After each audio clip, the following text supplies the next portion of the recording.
Que décidera Emmanuel Macron? Le chef de l'État lui s'exprime demain soir à la télévision. Il pourrait annoncer une extension de ce confinement censé expirer dans une semaine.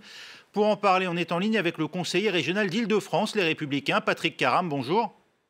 Bonjour. Vous avez démissionné de votre mandat de vice-président de la région aux côtés de Valérie Pécresse pour protester contre la gestion de la crise par les pouvoirs publics.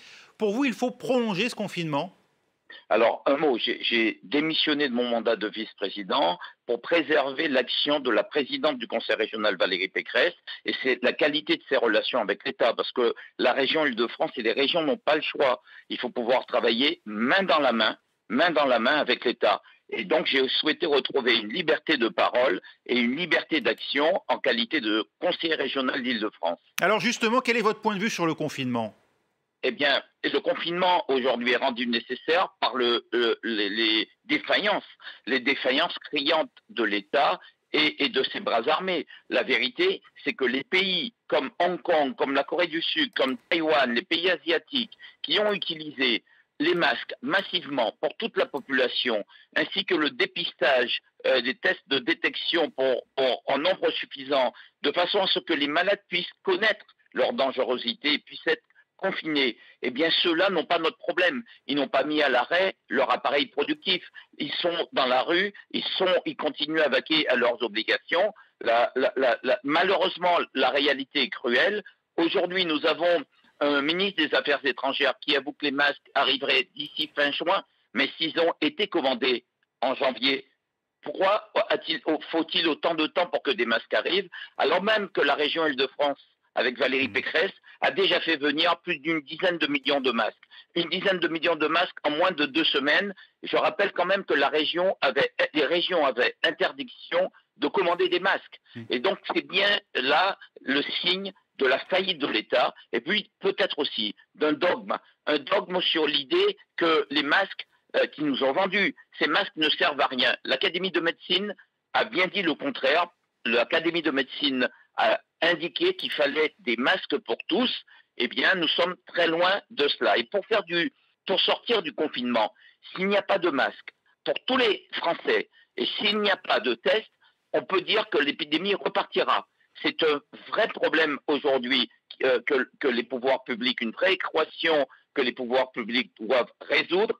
L'absence de masques pour tous et de tests de dépistage sur le coronavirus, eh bien, rendrait illusoire une sortie hypothétique du confinement. Vous avez engagé un référé devant le tribunal administratif, dont l'audience est d'ailleurs prévue ce vendredi, contre l'ARS, l'Agence régionale de santé, et l'AP-HP, l'Assistance publique Hôpitaux de Paris. D'autres, des collectifs de soignants par exemple, ont eux-mêmes déposé plainte, cette fois directement contre Édouard Philippe et Agnès Buzyn. Est-ce que vous comprenez ces plaintes et est-ce que vous considérez qu'il faut judiciariser l'État directement et ses représentants pour les décisions qu'ils ont prises? Alors le rendu du référé, l'audience a eu lieu le lundi et je viens d'avoir connaissance du rendu du référé et c'est une vraie déception, c'est plus qu'une déception. Je m'astreins, parce que je suis un élu, d'habitude à ne pas commenter des décisions de justice. Mais là, je ne peux pas ne pas faire preuve, ne pas dire ma profonde déception et mon incompréhension. Parce que qu'est-ce que nous demandions? Nous demandions des masques pour tous les Franciliens. Nous demandions des tests de détection en nombre suffisant, l'achat massif de respirateurs et la mise à disposition de tous les traitements possiblement curatifs, dont celui du professeur Raoult. Et que nous a dit le tribunal administratif? Eh bien, circuler, il n'y a rien à voir. Tout ça existe en quantité suffisante. Il n'y a pas de problème d'approvisionnement de masques. On a assez de masques en Île-de-France. Il n'y a pas de problème de tests de détection. On en a assez. Il n'y a pas de problème de respirateurs. Alors même qu'on sait qu'aujourd'hui, dans les EHPAD, les personnes âgées ne peuvent pas bénéficier de lits avec des respirateurs et doivent pouvoir et meurent dans les EHPAD faute de pouvoir être en réanimation. Et pour les traitements possiblement curatifs, là encore, il n'y a pas de problème selon le tribunal administratif.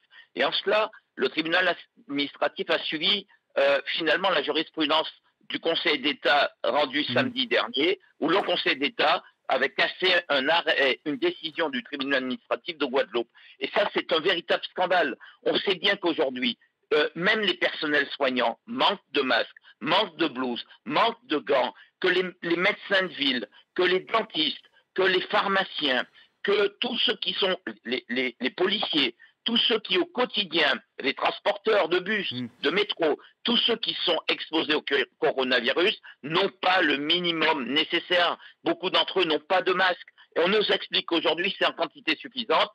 C'est une Vous comprenez qu'on mette en cause en justice personnellement Agnès Buzyn et Édouard Philippe? Moi, je n'ai pas souhaité le faire. Mon action, c'était pour obliger l'État à agir et à agir vite. Et j'ai été débouté. Alors, de manière très claire, ceux qui le font, eh bien, ils ont effectivement aussi leur logique. Et après tout, il faut ouvrir cette question de responsabilité. Mais peut-être que pour les responsables politiques, c'est-à-dire pour moi-même maintenant en tant que conseiller régional, je dois me réinterroger sur mon action et me dire, je serais peut-être aujourd'hui, au regard de l'impasse d'obliger l'État à agir, peut-être qu'il faut que je me réengage au niveau régional pour faire tout ce qu'on peut dans le cadre du plan anti-Covid que la présidente de région a mis en place. Merci Patrick Caram d'avoir été avec nous, ancien vice-président de la région Île-de-France.